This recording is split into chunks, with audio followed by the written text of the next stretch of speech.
Any song that touches the nerve is a soul song. That's what it is, because soul music is defined in many different aspects. I mean, rock and roll could be soul to you, R&B soul to me, house can be soul to someone else. Songs that invoke the deepest emotion, yeah.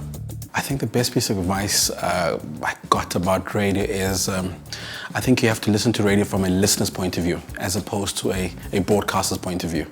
I figure we always fall short by thinking that we know everything in radio, and that's not the case. Normally the listener is the one that pretty much governs how you do radio. And they're the director, we the cast. That's what it is.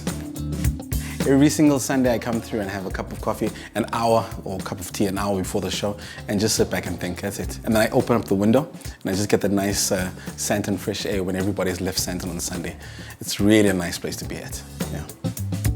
I know that this is going to sound a bit weird. I love classical music. I just don't know who the artists are. Sometimes just not listening to music at all is good. So that's why talk radio also helps as well. It's talk radio and classical music that really kind of separates the two. I think I'll call my bank manager. I don't know why. I think I'll just call him. Just tend to keep the little that I got somewhere safe, just in case I come back. Or maybe I just need extra credits in heaven. I don't know. I think I'll go back to the 70s. And the reason why I go back to the 70s, I like to get to see how the guys in the 70s actually wrote music. I mean, they wrote it from a pen and paper, and unlike today, everything is technology driven and everything is digital. Back in the day, they just wrote it from a situation that they saw and experienced. So I'd go back to that area and just the creative process and get to see how they wrote music back then. I'd love to host a TV show. Yeah, I'd love to host that. I'm not TV friendly, but I think I'd love to host a TV show one day.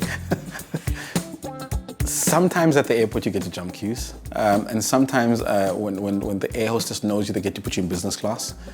The only non-snag to it, well, it's a good thing to do, is that when you do an event, and if a couple is having a dispute or there's something wrong at home, you're the first person they're going to get to call.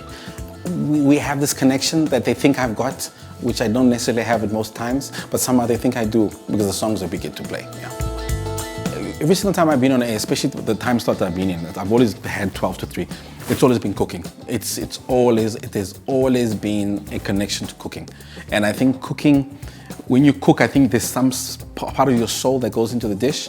So there's always been a connection to cooking. Every single Sunday for the last 14, 15 years I've been on air, it's always been food.